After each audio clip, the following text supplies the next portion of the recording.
नाज़रीन, अवामी न्यूज़ में ख़बरनि जो सिलसिलो जारी है। इन वक्त असीं तव्हांखे कराची खां ख़बर ॾींदा हलूं त जंहिंजो डपु हो उहो ई थियो। कोरोना वायरस सिंध जे कचिन आबादी ताईं पखिड़िजे पियो। राशन ऐं इमदाद ज़रूरी वठो पर वायरस घर न खणी वञो। Syed Murad Ali Shah ji press conference. बिस्मिल्लाहिर्रहमानिर्रहीम। आज 9 अप्रैल को मैं पिछले 24 घंटों की कोरोना सिचुएशन जो सूबा सिंध की है वो आपको बताने के लिए आया हूँ। कल मैंने आपको बताया था कि टोटल 10,981 टेस्ट हुए थे और उसमें से 1,036 केसेस पॉजिटिव थे। पिछले 24 घंटों में 642 और टेस्ट किए हैं और इस टेस्टों में 92 यानी 92 अफराद पॉजिटिव आए। जब से ये वबा फैली है और आज सुबह तक 11,623 टेस्ट किए जा चुके हैं सूबा सिंध में और 1188 लोग पॉजिटिव आए हैं। 1188 में से 349 यानी 31% सेहतियाब होकर घरों को जा चुके हैं। कल तक ये नंबर जो था वो 280 था।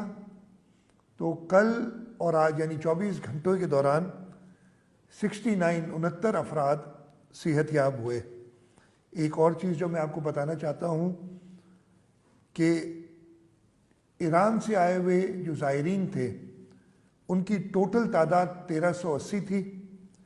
उन 1380 को हमने पहले दिन ही टेस्ट किया था जिस दिन वो आए थे। 2 बैचेस या 4 बैचेस में एक्चुअली आए थे। 1380 में से 1108 नेगेटिव हुए, लेकिन उन 1108 को हमने पहले दिन नहीं छोड़ा था। हमने सबको 14 दिन रखा और इस वक्त 14 दिन मुकम्मल होने के बाद वो पूरे 1108 घरों को जा चुके हैं। 280 जो पॉजिटिव आए थे उन 280 में से 242 लोग नेगेटिव ट्वाइस नेगेटिव आके क्योर होके घरों को जा चुके हैं और इस वक्त हमारे पास लेबर कॉलोनी सक्खर में सिर्फ 38 पॉजिटिव केसेस हैं। हमारे पास 21 टोटल डेथ्स हो चुकी हैं कोरोना की। ये 1.8% बनता है जो टोटल इन्फेक्टेड लोग हैं उनके। पिछले 24 घंटों में एक डेथ और हुई है। इसके अलावा जो बाकी पेशेंट्स हमारे पास हैं उनमें 436 घरों में अपने आइसोलेशन सेंटर्स पे हैं। जो गवर्नमेंट रन आइसोलेशन सेंटर्स हैं उसमें 59 हैं और जो हमने अस्पताल डेडिकेट किए हुए हैं कोरोना के लिए उसमें 263 हैं पूरे सिंध में। हम आगे एक सिचुएशन में जा रहे हैं। पूरे मुल्क में तकरीबन 4,500 केसेस हो चुके हैं। हमें पता है कि इस लॉकडाउन से काफ़ी लोगों को तकालीफ हुई है, ख़ास तौर पे हमारे जो दिहाड़ीदार लोग हैं, हमारे जो मज़दूर हैं।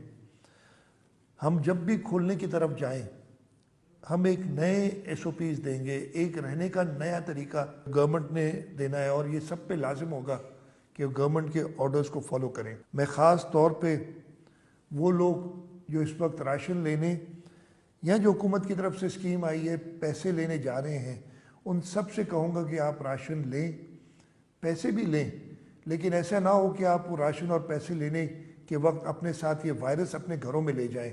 आज मुझे एक केस मिला है जहाँ कराची में डिस्ट्रिक्ट सेंट्रल में एक घर में 7 लोगों को इकट्ठा वायरस हुआ है और एक शख्स बाहर गया था उसकी वजह से, जिसमें एक 1 साल का बच्चा और एक 6 साल की छोटी बच्ची भी है।